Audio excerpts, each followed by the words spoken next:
Countless lives have been taken at the hands of global terror, and now the government is compensating family members of some victims. About 2,300 people are eligible to receive money from the U.S. Victims of State-Sponsored Terrorism Fund.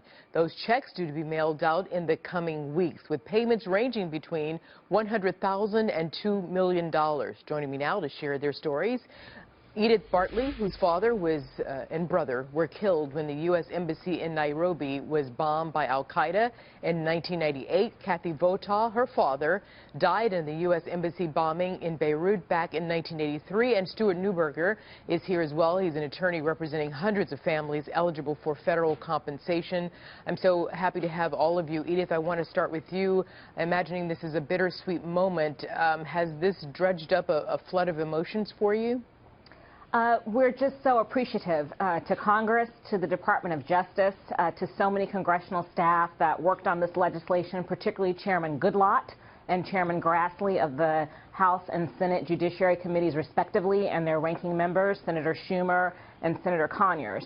For the last almost 19 years now, I've personally advocated and served as a personal spokesperson for the American families of the 1998 embassy bombing in Kenya. And it is bittersweet. Our families were often forgotten over the years, but particularly this legislation that Crowell and Mooring took a lead on making happen, as well as another new benefits that I personally got into the same appropriation bill for our families and for CIA families, is outstanding. And our country should be proud to take care of our own and to take care of families of Americans who are serving their country abroad in often very dangerous places across the globe at our embassies without any type of armor or weapons like our military. And Kathy, how will this compensation help you financially? I mean, you were 27 when your father was killed. You had just gotten married the year before. How will this help you? Well, I've had a long career in public service. I was 35 years as a federal prosecutor, and now I work for the State Department Inspector General. And it actually comes at a really good time for me personally, because it will allow me to figure out what I want to do in retirement, when I want to retire, and it will let me help my kids with their student loans and my grandkids, you know, get things they need, that kind of thing. It's very welcome at this moment. But more important than the financial benefit to me is the recognition that my dad's death was meaningful. Of course, absolutely. And Edith, you've been fighting for that very recognition, as well as the compensation, as you mentioned, for 18 plus years. And now that the money is being sent out this week, that I know you're grateful and you thank Congress right off the top of this segment. Does this feel like a victory? It feels, I think, as Kathy greatly articulated it, a great recognition.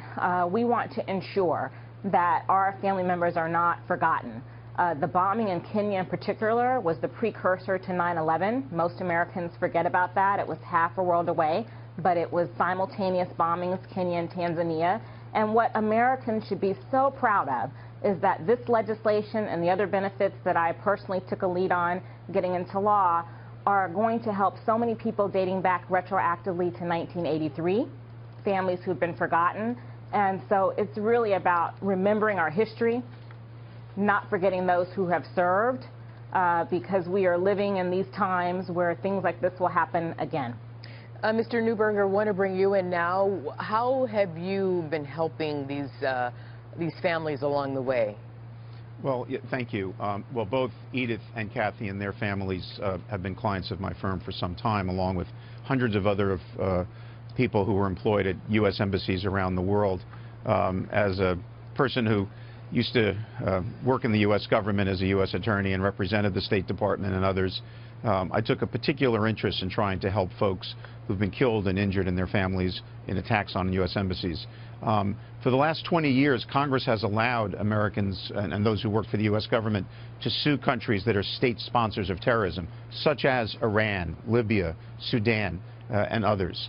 And the legislation, which was a bipartisan bill, I think we're very proud of, was enacted to allow those who had gone to court gotten judgments against countries like Iran, but had never been able to get collection on them. This now allows them to get some small measure of justice and compensation, and as both Kathy and Edith said, recognition for fallen Americans who've fallen in the line of duty. Well, Mr. Neuberger, we leave it there. Edith Bartley, Kathy Votaw, we wish you well, and we thank you, your family, for your sacrifice and your service to this great country. Thank you very much. We thank you for covering this. Thank you. Thank you very much. We appreciate it.